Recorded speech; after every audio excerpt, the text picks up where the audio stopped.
Hi, everybody. Welcome. My name is Bobby Carlton. I am the editor-in-chief and publisher of Lioness Magazine, and I'm also an entrepreneur myself. I am the founder of Innovation Women. Welcome to today's Lioness community event. Next slide, please.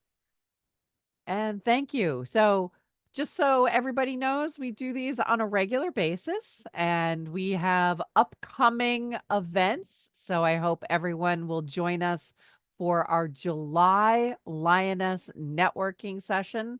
And I'm loving the title of this. I think it's so exciting to actually do this for real.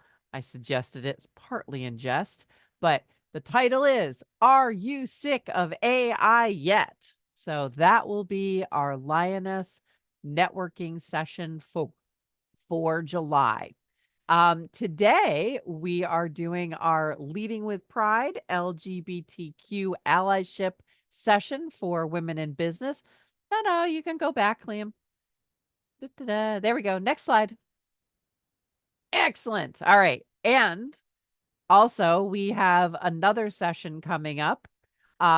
We have another Lioness community event. We're doing a panel about building your community insights, and we have a number of special guests who will be joining me talking about building communities and all the things that you can do to capitalize on being in a community or building your own. So these are two upcoming events that we have for Lioness, and there are links to those in the chat, and that will enable you to sign up for those if you want to keep coming to Lioness sessions, because let's face it, we have awesome sessions, awesome content. Next slide, please. Thank you. And also, if you want to spend a little bit more time with us, join us on Facebook. We have the Lioness Entrepreneurship Forum. So, Lioness is devoted to all things female founder, female entrepreneurship oriented. And this gives us more of an opportunity to work with you as you build your businesses. Now, on to today's presentation. Today, we are talking about leading with pride, LGBTQ. I'm going to add a plus in there. Allyship for women in business. And today we have with us two awesome panelists. So we're going to start with those introductions. Number one, we have Kim Clark, and her pronouns are she and her. And she works with communicators and content creators to learn and apply DEI, diversity, equity, and inclusion to their work to help them develop their voice and footing during these socially turbulent times. She's also the co-author of the Conscious Communicator, the fine art of not saying stupid. Can I say this? We're all adults here, right? Not saying stupid shit. That's an Amazon #1 bestseller that features the depth method. That's a trademarked the depth method, and hosts the podcast Communicate Like You Give a Damn. Again, we're all adults here, right? Yes. Good. Nod along with me on that one. Her background includes running global internal communications team at both PayPal and GoDaddy, producing documentaries, and teaching at San Jose State University. She's based in the San Francisco area, opposite coast from us, and she has 2 kids, 2 cats, and 1 girlfriend. Welcome, Kim. Thanks for joining us today. It's an honor to be here. Thank you for having me. All right. And our next panelist today is Jessica Ellis-Wilson. And there's a whole bunch of letters after your name, Jessica. I'm going to ask you what those mean later on. She is the founder, so they are the founder of the principal of Practical Management and Leadership Consulting. Jessica also serves as chair of the National Diversity Committee for American Mensa, managing and artistic director of the Watermelon Alligator. Did I manage to get it close enough together? Yes. Okay. There's no space between Watermelon Alligator. Theater company. Very cool. and a founding and managing partner of Danu Pictures. Jessica offers leadership consulting, executive coaching, organizational growth, and cultural transformation with a special focus on equity, diversity, inclusion, and belonging. And they are regularly invited to speak globally on a variety of healthcare, leadership, and humanitarian topics. Thank you for joining us today, Jessica. Thank you so much for having me. Welcome, welcome. All right. So today we are here to celebrate Pride. Celebrate! I think there's like some Zoom thing where I can make balloons appear, but I have no idea how to do it. I will figure that out later. Should have done that during rehearsal. Instead, we were talking about all kinds of fun things.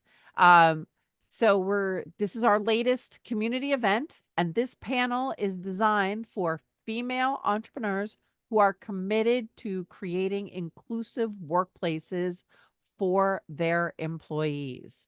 All of them, peers, mentees, LGBTQ people, and we are going to get ready and challenge our unconscious biases. We're going to walk away with better company policies and learn how to communicate without saying ignorant, hurtful things, even in our own ignorance. So I have to add that part for myself. So maybe we can start off by like having a little discussion here. And folks, if you have specific questions that you would like Kim and Jessica to answer, drop those in the Q&A for us. Makes it easier for us to manage this. So let's start off with, what is the difference between performative allyship / lip service, tokenism, and actually making a difference? Maybe we can start with you, Jessica, and then move on to Kim. Sure. So, any type of performative allyship is when you're just doing it for show, right? You're rainbow washing your logo, you're putting up a poster in the break room or a post on social media about whatever month it happens to be, but you don't do anything else the rest of the year. And it's way more important to be looking at your policies, your procedures, the way that you run your business, and the way that you engage with the community, as opposed to doing something just for the social media points. Yeah, Kim? And how, something I would add there is like, if you're doing good work, if you have gender affirming care, if you're part of the HRC, which is the Human Rights Commission, Corporate Equality Index, or if you've gotten involved in doing that work to get to the index, you're doing the work. So talk about it. So be visible about it. The 3 C's of cultural observances, and Pride is a perfect example of this, is we need that celebration. We need the visibility. Absolutely. But you also need to understand that our community is going through a lot of crisis right now. And it's not necessarily we're creating it ourselves. It's we are trying to keep each other safe in the streets and at work from microaggressions and slurs and hate speech and then hate acts as well. So there's a crisis. There's over 550 anti-LGBTQ plus bills just in the US that are active right now. Most have been struck down if they've become law, but nobody talks about that because for whatever reason. So there's a genuine crisis. This is going to be a fun conversation. There's a lot of lightheartedness to this. There's a lot to celebrate. And we also need to know that there's real lives at stake by the language and the behavior that we have, and making sure that we are safe for everybody in our workplace, especially for those who have these, more invisible identities for some of us, is very, very important. And then the third thing is about the consistency. So I don't know about anybody else, but I'm going to still be gay in July. So there's a consistency that we're asking of folks who are a part of it. And if you need an external factor or, something to give you a reason, to say something, there's National Coming Out Day, there's Transgender Day of Visibility, there was Equality Day yesterday. So there are these opportunities. And so you do want to take advantage of Pride to hold these conversations, learn, put yourself in front of subject matters and topics that may be new or a different experience for you, so you can expand your edges a couple of inches. But but it's an ongoing thing. You want to show up consistently, and that really helps mitigate being performative. If you celebrate, yes, but also you have to educate yourselves and others around the crisis that's impacting. Why do we have a pride in the first place? What is the historical and social context? And then also staying consistent with it. Don't be like Target, where it's like you're with us for 20 years to sell a lot of product, and then when the tough gets toughen, you abandon us and leave us even more vulnerable, and don't make improvements and repair moving forward. So you want to have that consistency, and not only just stand in solidarity with the LGBTQ plus community, not just stand, but you need to withstand. Yeah. And I'm gonna piggyback on that just a little bit, because it's all so important, right? And not just because it's the right thing to do, but there's a real strong business case for doing it. Everybody on this call is an entrepreneur. They're running their own businesses. They're doing the thing. When you have an inclusive organization that protects their employees and people feel like it's a diverse and place to work and they belong in the organization, they're far more likely to stay. They're far more likely to be engaged and productive. How much money do you spend replacing people? How much money do you spend recruiting and retaining? Something like 70% of job seekers, it's actually 67, I just checked my notes. 67% of job seekers say that DEI is an important thing when evaluating a new job opportunity. So if you're looking to get the best of the best, doing this work for real is going to put you in a better position. Yeah. Now, Kim, you actually said a word there earlier, microaggressions. Don't feel we need to define microaggression, but might be worthwhile. What are some examples of less obvious microaggressions that still hurt employees? And can you provide some examples of inclusive versus exclusive language in particular? So microaggressions are like these slights, snubs. They're usually more covert rather than overt, where, you can, a lot of people know those examples of like hate speech around any marginalized identity, but within LGBTQ plus as well. So our identities are just our identities. It's just who we are. We're just trying to roll through life. We're just trying to love people. We're just trying to be loved. We're just, we're wanting the same things that anybody else on this planet wants, right? But our identities have become politicized. And now there's barriers that have been created to withhold the basics of this desire of living a life that is safe, being able to do work that is meaningful to us. And so my whole thing is language leads to behavior. So we've gotten to this behavior part, but we haven't backed up to really see what the language is that has created this environment. So microaggressions, I don't feel they're very micro. And there are some articles that are floating around of just like, we need to kind of like shift out of this idea of microaggressions because it feels like they don't have the impact that they actually do have. So I say microaggressions, sure, but they're not very micro, especially if you have identities that are more marginalized and more visible. Then they're compounding, and you just, dealing with that every single day. To Jessica's point, that, having someone who's LGBTQ plus within your workplace, whether they're out or not, most people aren't. Less than 10% statistically are out at work. And there's very personal reasons we can get into, and very serious and important professional reasons why that is. But, so if you say we don't have a lot of gay people here, yeah, you don't know that. Yeah, you definitely do. You just don't know that they're there. Yeah. And if you say, I don't know anybody who's trans, you probably do. 1.2% of the US population identifies as transgender, and yet over 26% of people say that they know somebody. And that's only if they're out. There's a lot of people that aren't out, like I just mentioned. So you do know somebody. And the thing is whether or not you know somebody, just act as you do. Assume that they are there because they are.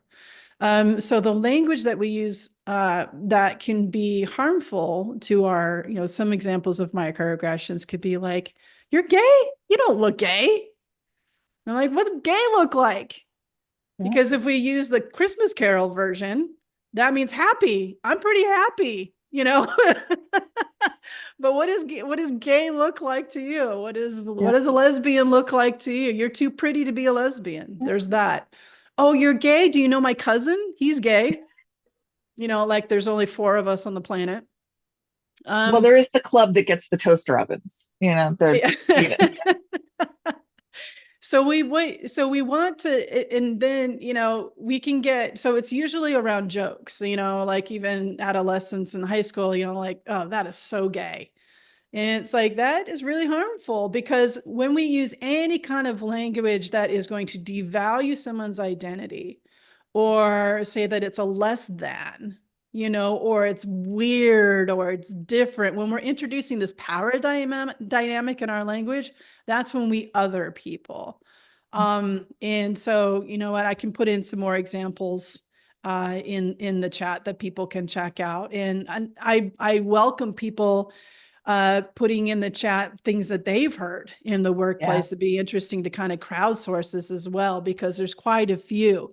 But ultimately, so I would many. just ask that we just mitigate the jokes, or assume a gay man is going to give you fashion advice. And, you know, and it's like this kind of just these assumptions based on stereotypes represented in media.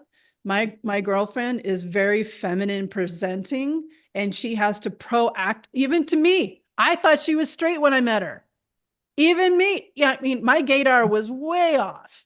So she had to say, like, get my full attention to say, I broke up with my girlfriend who I lived with. Like, she had to make me hear her, because I had made an assumption about her, and she knows that about her look. And so she is very proactive, because she wants people to expand their understanding of what a gay person looks like. And it all comes down to, I think, as Kim says, is challenging our stereotypes, challenging our assumptions, right? We don't ever ask heterosexual kids if they are sure that they're heterosexual when they start dating their first partner, right? But we always ask bisexual, pansexual, omnisexual, homosexual kids. We always say, "Are you sure? Are you sure it's not just a phase?" Right? Particularly with people who are bi, pan, omni, they're defined by the gender of their partner a lot of times. So don't say somebody is, you know, a lesbian just because they happen to be in a romantic partnership with a woman. Ask the question, because they might be any one of those other things. They might be attracted to people regardless of gender. And even small things, especially with our trans friends and our trans community, there's so many slights, and there's so many aggressions, microaggressions, even within the community. Our trans and non-binary people of color get racism and homophobia and transphobia, right? Our bisexual folks get told to pick a side, even from within the community. So we have to really be mindful, not just of the jokes, because there's a lot of the jokes around, but mindful of where we've applied the stereotypes. And if somebody surprises you, if their behavior surprises you, that is a flag that you have made an assumption that it may be incorrect, right? And thank you, certainly Kim, any for kind of dropping. party. Go ahead. Certainly, just, you know, real quick, any kind of party invite saying, "Hey, bring your spouse," you know, those kind, the gender neutral terms. Gender reveal party is a big no-no. Please don't go to those. Please don't hold them. Don't host them. It's really not a good idea. But you're reaffirming a stereotype and a path that you're adding a layer that takes away a kid's exploration of themselves and their identity. And that's what life, especially throughout those teenage years, is about, is exploring who we are and figuring it out. And the more restrictions we put on anybody, some of us are victims of these restrictions that have been put on us by caregivers. You will be a doctor. You will, do this marriage, or you will, say, here's who you are. That we're telling you, you're taking over the family business, and this is what you're going to do. And if you don't have that room to have that introspective experience, and LGBTQ plus people, we have been forced because of heteronormativity to have this introspective experience. Some have it easier than others. My coming out story is traumatic. It's a very difficult coming out experience for me due to my faith tradition that I was raised in. So that's a gift that our community is giving the wider society, is we've had to have these introspective experiences, and we welcome everybody to have their own, even if you're 89 years old, like have an introspective experience. And it's super scary and it may not be pleasant, but it's so worth it on the other side to feel very, very solid in your skin. I'm actually going to thank you as well. Kim dropped some great examples of microaggressions into the chat. So terrific always having examples. Examples aside, it's like I will fully own up to the fact that when I started Innovation Women, which is my other company, some of the language that I used was leaving out non-binary individuals. And so if I make a mistake or say something offensive, what is the best way for me to apologize and make amends? So I can start. The best way is don't make a big deal of it, right? Don't fall on your sword. It's a simple, I'm really sorry. My brain did that. How can I fix it in a way that makes you feel supported, right? And then learn from it and go forward. Now, if you make the same mistake 7 times in a row and you keep doing that, eventually it's going to sound really insincere, right? But if you really do the work to learn, it doesn't have to be, oh my God, I'm so sorry. Oh, because then it makes it even more, it draws even more attention to the marginalized person who is already feeling very vulnerable by that mistake, right? So it's just, I'm really sorry. Should have said this. If either tell me now or tell me privately, how can I do better to make sure that everybody feels supported? Yeah, and there's a practice introduced by Lone Tran and amplified by Professor Loretta J. Ross from Smith called calling in. And so, typically when we're in the workplace and we're in a meeting and somebody says something off or a microaggression or whatever it may be, we tend to either go to silence, Mm-hmm. or it's been built up so much that they get called out, which is kind of sometimes that's appropriate to hold somebody accountable. But the silence part, unless we're affording ourselves the opportunity to take that person's side afterwards, or someone else who's influential to that person, to give them the opportunity to learn, that's ultimately what we're trying to get to here. And so that middle piece, you got staying silent, you got calling out. Professor Ross talks about calling in. And so it's that this is the moment to repair. So either you can call in yourself, like, oh, that wasn't right, was it? Can somebody help me with that, because I want to learn. So you're taking responsibility from what comes out of your mouth. And that's really the key part there. It's just like, and also a self-forgiveness and a self-compassion, where you're like, how would I know? I don't know. Like one of the things I put in the chat is avoid calling somebody by their dead name. You might be saying, I don't know what a dead name is, so ask that question, so we can answer that for you. This is kind of like Ask a Lesbian Day. So it's just like, just go ahead and ask. I have never been asked a question that I won't answer. So this is your chance and your opportunity to ask us a question. So when we get into these scenarios, we just have to take responsibility for what came out of our mouth and have that self-compassion of just like, new territory, I'm learning the skills. We don't usually talk, we haven't, I've been in the workplace for a minute, right? And so these conversations didn't happen in the workplace. We're learning this is what the process looks like. Making mistakes is a part of the process. So the error is human. Yeah. So it could be like, I said something and you're like, that wasn't right. Just being at this conscious awareness. And you could also feel a shift in the room when that can happen. Another part of calling in is if Jessica says something and I go, hey, what did you mean by that? Or Can you say that again? I'm not sure if I understood, so to make Jessica hear what she just said, what I just said. And so, but we want to get to this place only in relationships where they deserve it and have earned some trust, by the way. This isn't trolling on social media that I'm talking about. This is like colleagues where you want to create this safe learning place for everybody and calling each other in and prioritizing the other person's human dignity. And this is also only when you have the energy to do so. You And can the say, safety.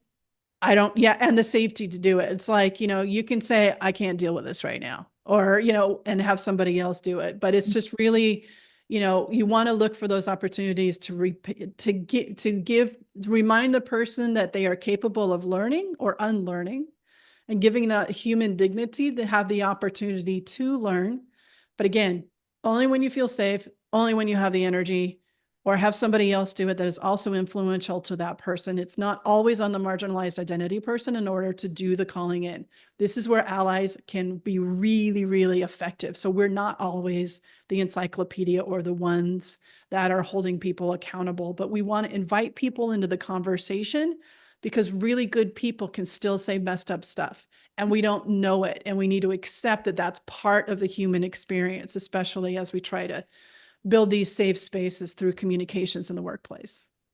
Yeah, I just want to underline something that Kim said, which is, when we make the mistake, it's really important for us to call ourselves out, right? And hold ourselves accountable. One, because we're setting the tone, but also because now people realize we're trying, right? We're holding ourselves accountable. We're willing to be vulnerable and go, I didn't get that right. Oh boy, that's on me. I should not have said that. And give ourselves the space to be like, I'm still learning. It's okay. I am non-binary. And the other day in a conversation, I said, when you're the opposite gender, as though gender is a binary. Like, even I can't even speak the proper way about myself sometimes, right? So our brains are programmed with all of this nonsense that society kind of throws at us. And you have to give yourself some space to sit and learn. If you choose the third option that Kim talked about, which is the silence, and then you're choosing that because you're going to go and have a private conversation with the person, make sure somebody circles back. If you are acting as an ally and not as the marginalized person yourself, make sure you circle back to the marginalized person who was in the room and say, just so you know, I pulled that person aside and had a conversation with them so they know that you are safe, right? Because silence in the moment only helps the oppressor, never helps the marginalized person. And we got to prioritize the safety of everyone in Yes. there. Yep. And we have a question actually in the chat. It's, how do we call in accomplices and abolitionists and not just allies? Speak in from someone from the intersection of many identities, including those from the margins and underrepresented. Oh, speaking from somebody who is at the intersection. I'll just quickly say that if if it's me and I'm running a team, what I need to do as an advocate or accomplice or, abolitionist, as it's stated here, is that means, that's a range from allyship. Allyship is like step one. And then there's advocacy and there's more into full on abolition. Like everyone comes out or no one comes out. Like we got to, we're not doing this, not just some segment who's like, suffering over here. We're not doing the suffering thing, but if you're out, if I'm out as an anti-racist or as, as an ally to any community, then me and running a team or me and running a company, I need to set that tone and say, I'm going to say some messed up stuff. I'm coming from my personal experience. I only know what I know, and I'm in a constant perpetual state of learning. And if I say something messed up, or there's ways that I can say something that's more inclusive and respectful or historically accurate, or using plain language that doesn't reaffirm harmful histories in our language, like grandfathered, for example, then tell me, I want you to tell me, but I also need to not just say that and then expect everyone's going to come to me because they have their own reasons of why they wouldn't. I want to set it from a behavior standpoint. Like, I do DEI communications for a living and I mess up regularly. So I get to, as part of my work, role play how to apologize, or I'll start to say something and I'm like, nope, that's not right. Let me try this. Like, you will see an external process of me mitigating my own biases.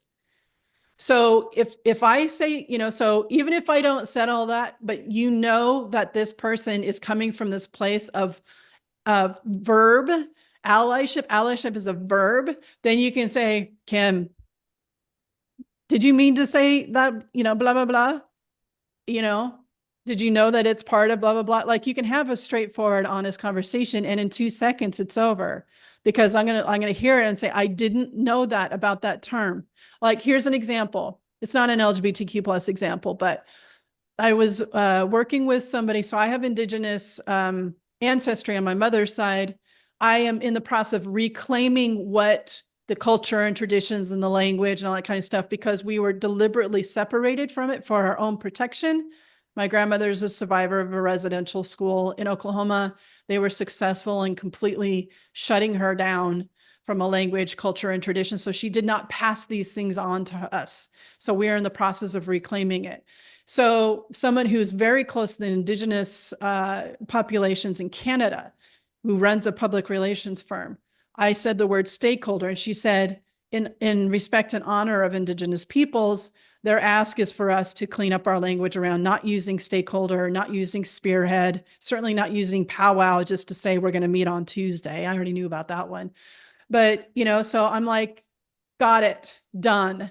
Now I can make that switch. So anytime I see the word stakeholder, I will ask communicators to say, do you mean what do you mean by that? Do you mean invested partners? Do you mean decision makers?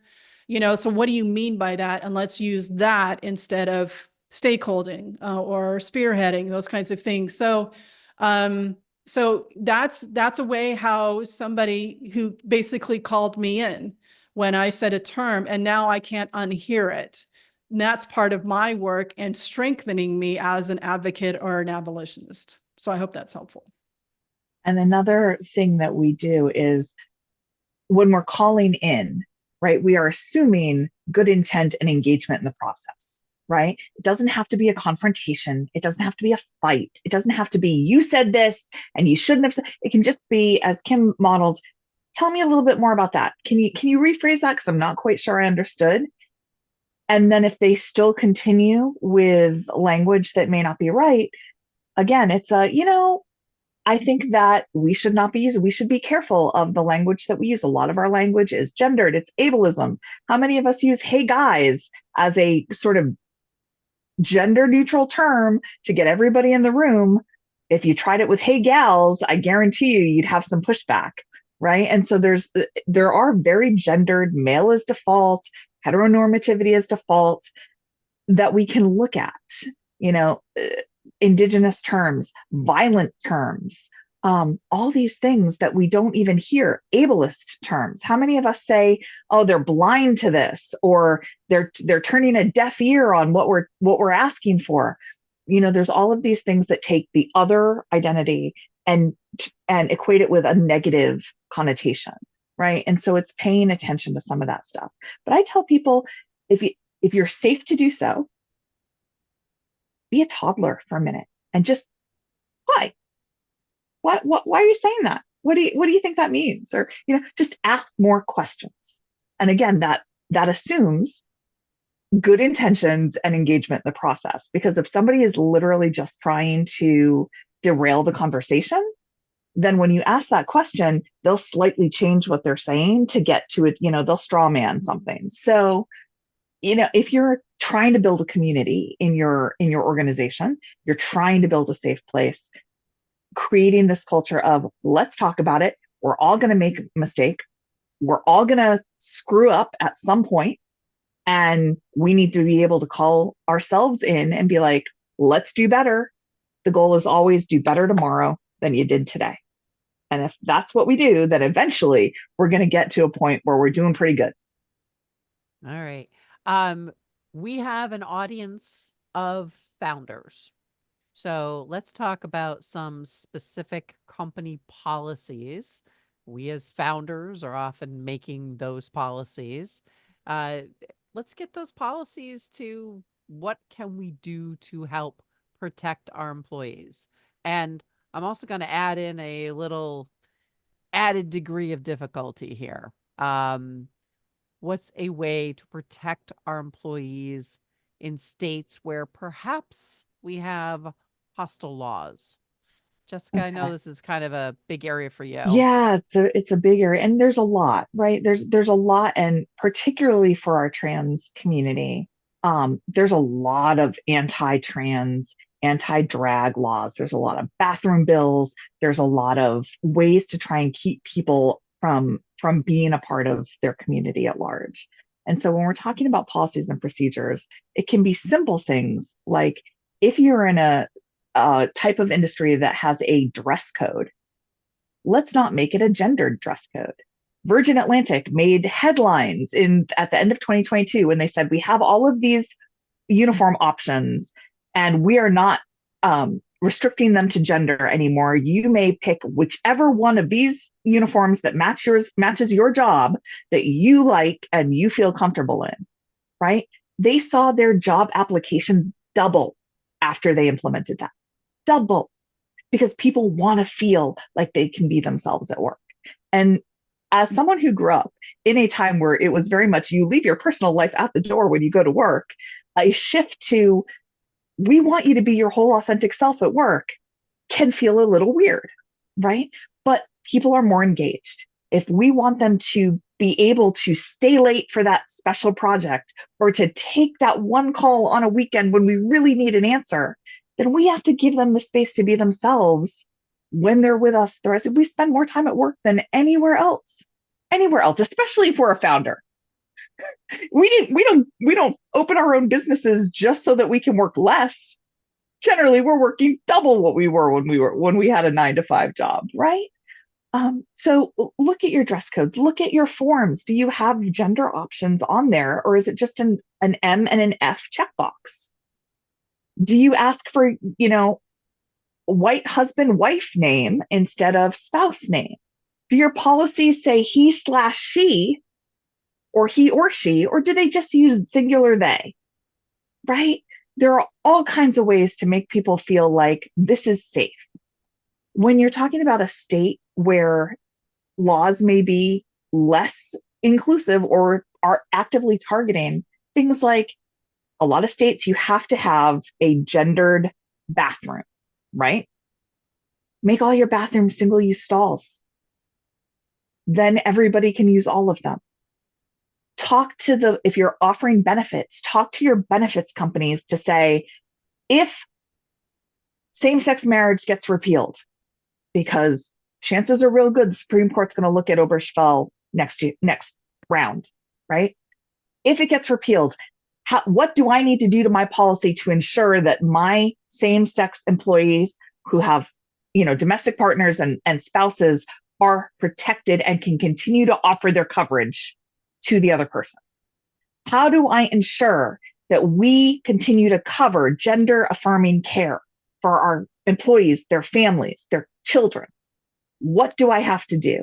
If that means my employee might have to go out of state to get that care, how do I make sure that they're covered while they do that? All of those things. How do I make sure my life insurance policy can be transferred? All of those things, because when the protection of the federal law goes away, it defaults to state law, which in a number of states have some very draconian old laws that were never struck off the books. Now, I live in Massachusetts. We were the first, we have memorialized into law a whole lot of protections for our LGBTQIA plus folks. But there's a whole lot more work to be done even in Massachusetts. So just taking a look at, from the moment somebody comes and applies for a position, how welcome do they feel? When you issue holiday party invitations, do you say, if it's an office of a single gender office of all women, do you say, oh, bring your husbands? Or do you say, bring your partners? It's very simple to switch. Yeah.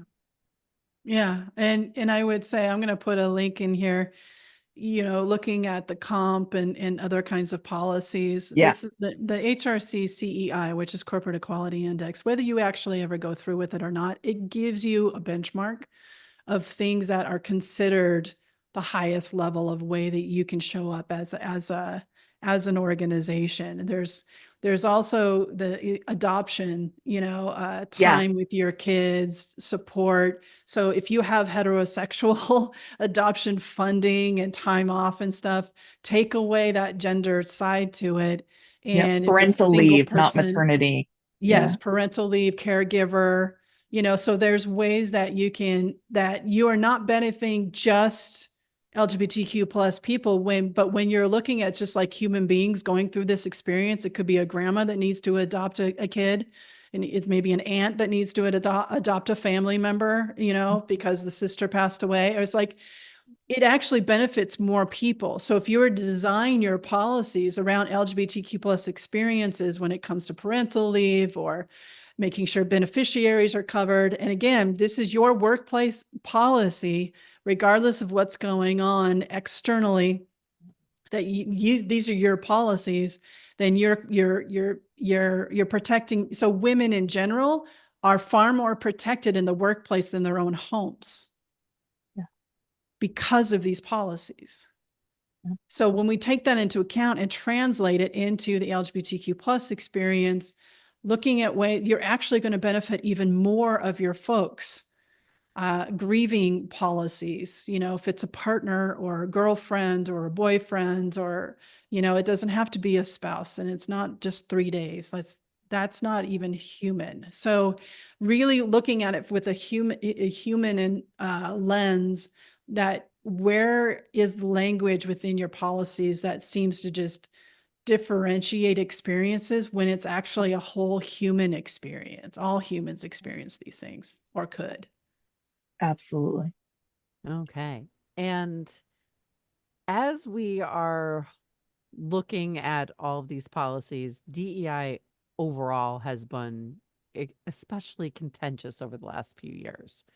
How can founders deal with potential backlash from the public or other employees? How do you deal with this pushback that we seem to be seeing everywhere? Yeah, there's a lot, right? And there's a big, what we're seeing, Kim referenced Target earlier. There's a big feeling to step back and be a little quiet about even organizations that are doing good work. They may be tempted to be like, oh, I don't really need to publicize it, right? I'm just going to do it.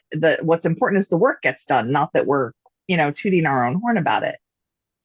And that's really, I think, the wrong approach, because what that says is the comfort of people who are angry about DEI is more important than the marginalized people's lives who are being affected by structural and systemic inequity, right? So when we talk about things like spousal protection, imagine if you went through your whole, week hearing everybody talk to everybody else about whether Bobby should be allowed to use the bathroom. Don't like that. It feels ridiculous, but you can imagine that after like the 17th time you've heard that, it's death by 1,000 cuts, right? And now you're pouring lemon juice on it. And for all of our LGBTQIA people, especially in states that are getting hostile, that is every single day, every single moment, they're hearing their humanity and their basic human rights debated as though it is a matter for debate and not just a given human right. And so when we talk about that, we have to, the companies that are doing good work need to be able to stand up and say, you know what, we don't think that the humanity of people should be in question. So it says in my bio, I am the chair of the diversity committee for American Mensa, right? Mensa, for those of you who don't know, is an organization of people with an IQ in the top 2% of the population. So we are, by an objective measure, the smartest people in the room, right? And even within Mensa, we have pushback about DEI. When we formed the DEI committee, we sent out an email saying, if you've had some challenging experiences, we want to hear about it. We have been formed to help improve the culture of the organization, and we want to hear good, bad, indifferent. We want to hear. We got approximately 400 emails out of, some 60,000 members. Almost half of them, the basic response was, if you lower the criteria for admission, we will quit. Now, there is only one criteria for admission to Mensa, that you have an IQ in the top 2% of the population. But the automatic assumption was a diversity committee means we are going to lower the standards to allow more diverse people in, right? So our response was not to react knee-jerk emotionally, although, I may have done that without hitting the send button, right? But the response back is, Mensa's one sole criteria for admission is that you have an IQ as in the top 2% of the population, as measured by one of our psychologist verified testing tools. That has never been and never will be changed, because that would require a constitution change of international Mensa. However, we believe that Mensa should be a welcoming organization to all people who qualify. And therefore, we are doing this work to ensure that we make this space welcoming to everyone. And that gets remarkably little pushback, because how do you push back against, we want everyone to feel welcome? There's not a lot there for people to kind of get their hooks into. So talk about what you're doing and talk about why it's important. Not just the ethical imperative, but all of the business cases of diverse organizations are more productive. Employees are more productive and engaged and less likely to leave if they feel welcomed and included and that they belong, right? There's all kinds of reasons to do it. And there's not a lot of reasons not to, other than the bomb threats that some, we see in Boston Children's Hospital has gender affirming care clinic, and every single day for the last 2 years, they have received bomb threats. Every single day. And they're still there providing care because that's their job. But sometimes you have to be at peace with the idea that talking about what you're doing and being open about it also is going to make you a target to a very small subset of the population. Well, I could spend an entire hour just on this one question, Bobby, because it's the core of my work, because it's about the narrative and the weaponization of the term. The outcomes of the work is basically, you get to outcomes of diversity after a series of decisions that get you to a diverse workplace, a series of decisions that gets you to equity, that's compensation and opportunity, a series of decisions that leads to people feeling included, right? And so the communicators and content creators that I work with, I'm like, look at this pushback as feedback, friends. Where have we remarginalized? Where have we not dug deeper? Where have we been depending on the terms as if it's work, as if the terms are results, when we haven't done the work? The term is results, but we haven't done the work, and we're acting like we've done the work to get to those results. But no, we're in process. We're a work in process. So allow this pushback.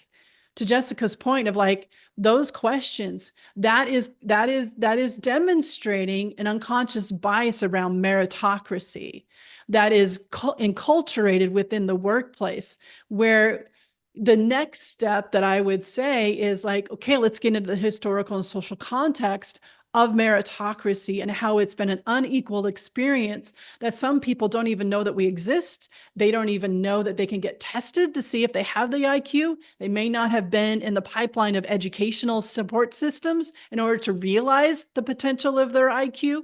So it's like there's systemic issues that lead to this like fear of diversity means dumber people, when it's actually There's a systemic social construct that is put in place generationally that people don't even get to realize how freaking smart that they are and that they should be in these rooms.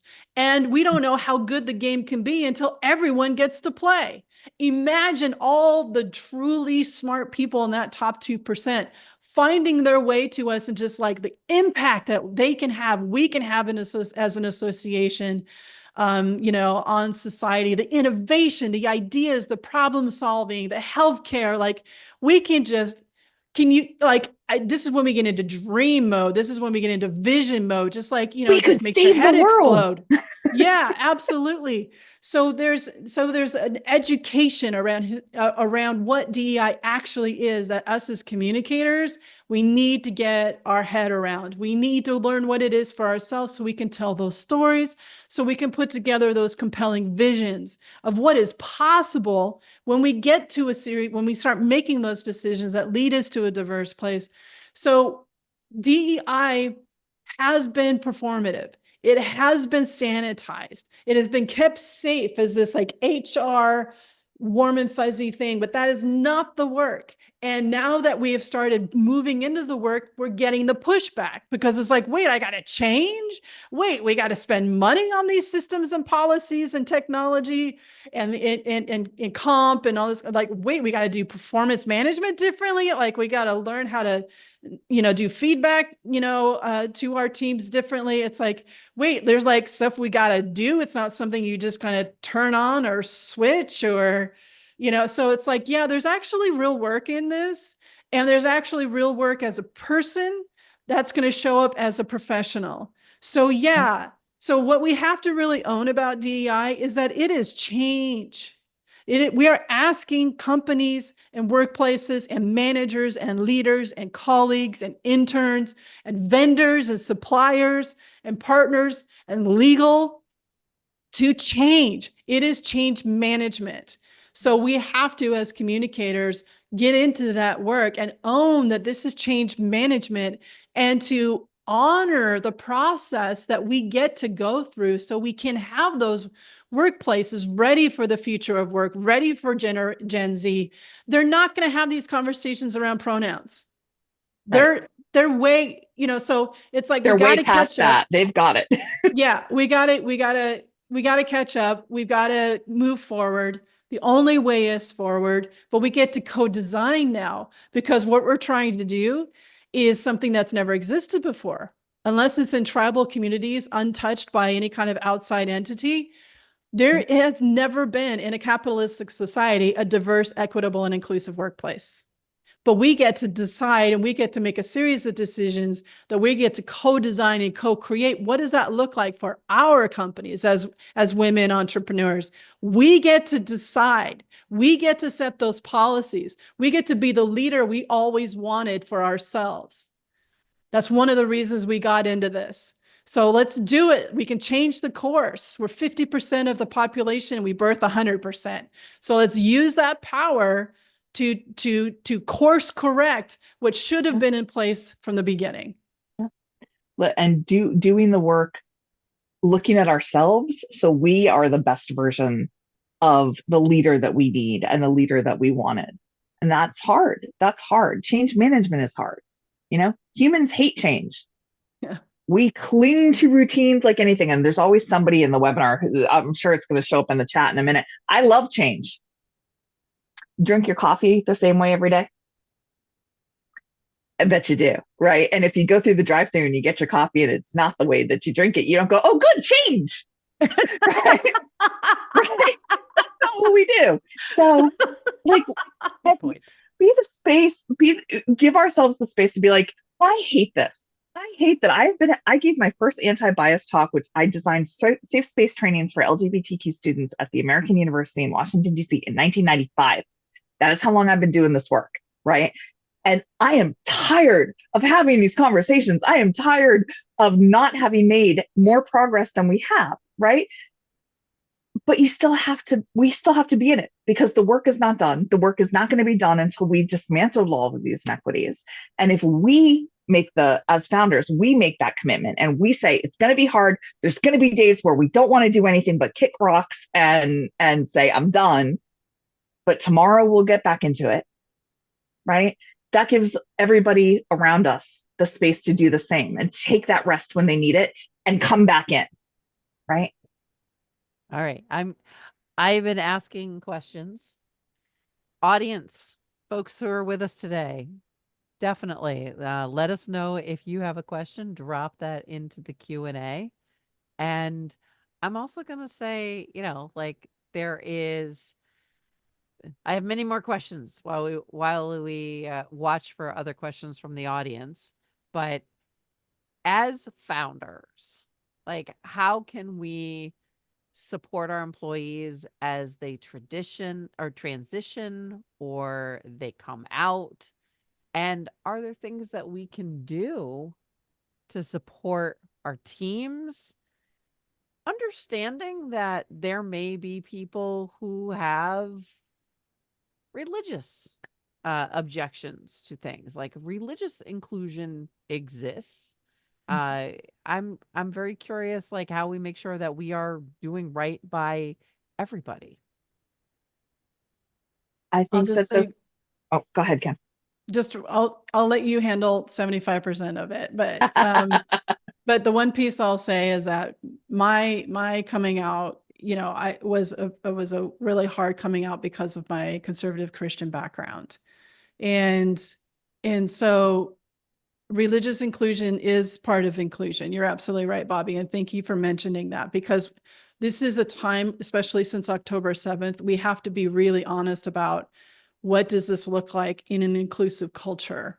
And do we have prayer rooms, those kinds of things within our facilities? That's all very important. So I think it's really,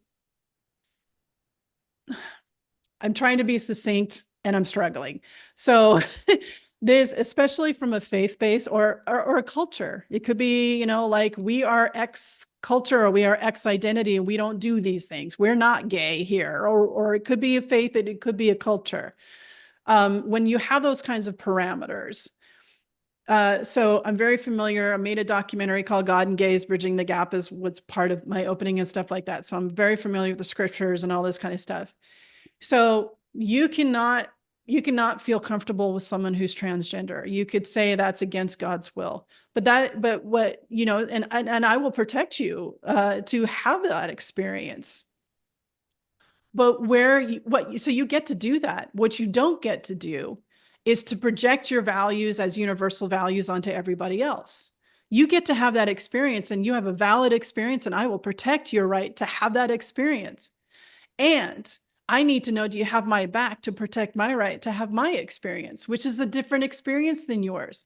It's not possible for me to have your experience, and you would be making different decisions if you had my experience. So it's really honoring and respecting that each of us are having different experiences, but we don't get to cross the line and then project out how you being gay is against my faith. That doesn't even make sense. So you being gay is against your faith. So that is its own thing. And you should go to employee assisted programs, and get EAP and counseling for that. But if I'm gay, I don't have that same belief system as you. And so you don't get to cross that line. So can we protect each other? Can we keep protect each other and have each other's back, where it's just like, I'm going to sit in this discomfort. This is dissonance for me, but this is your experience. And that's what's being asked of me, is to honor and have a collegial relationship here. Right. And that's the key, right? Is everyone is entitled to their own belief systems and the practice of their beliefs. But every major religion basically says, if people are doing something you disapprove of, what you should be doing is giving those people grace, right? And allowing people to find their own way back into the light, right? And so your religion has very little to do with anybody else. Against gay marriage, don't have one. But you don't get to treat the gay couple who work with you badly because you're against gay marriage. That's where we have to go back to a little bit back to, let's not bring that into work. You don't have to like everybody that you work with. You don't have to be friends with them, but you do have to treat them with courtesy, respect, and basic humanity. And, you know, I always find it interesting that religious inclusion has become such a buzzword, and it is 100% driven by, I would like the ability to impose my religion on other people in the workplace. I don't hear about religious inclusion from Muslims or the Jewish community or the Native community, or although we should be looking at that. Religious inclusion is also, hey, let's not hold a meeting in the middle of Yom Kippur, or hey, let's not have the pizza, you know, the holiday party, or the, you know, the big giant cookout in the middle of Ramadan, right? Like, let's make sure that we are honoring the religion of the people who work with us, and also have those basic rules of engagement that say everyone in this organization is to be treated with respect and dignity. That means you use the pronouns they've identified, you use the name they've identified. And if that presents a problem for you, then perhaps this is not the appropriate workplace for you, because you can only control yourself. You cannot control the behavior of others, right? So you worry about yourself, you follow your religion, and you get to whatever end goal your religion wants you to get to, and let everybody else do the same. All right. And I just posted, for everybody's benefit, a document that the two of you collaborated on for us. That is available as a resource to everyone. We've run out of time. We've ran a little over. But I just want to make sure that, you know, Jess, Kim, if you can maybe just give us a little context for that, let everyone know, like, you know, what they can expect when they go there. No, go ahead. You put it together. Yeah, I put it together. So Kim and I both, as we've mentioned, do this work professionally, and we're very passionate about it, as you can probably tell. And so we have these resource documents that we put together that are specific to allyship for the LGBTQIA plus community. There's things like, you know, both my document and Kim's have, you know, good phrases to use, phrases to avoid, additional places where you can go and get more information and dig in. I've included things like the state of science on unconscious bias. I have a very neuroscience background. So if you want to dig into how do I identify my own bias and work to do something, that's in my slides. Kim's got a lot of how do you communicate? How do you really do this well? And both of them have ways to get a hold of us if you have other questions. So.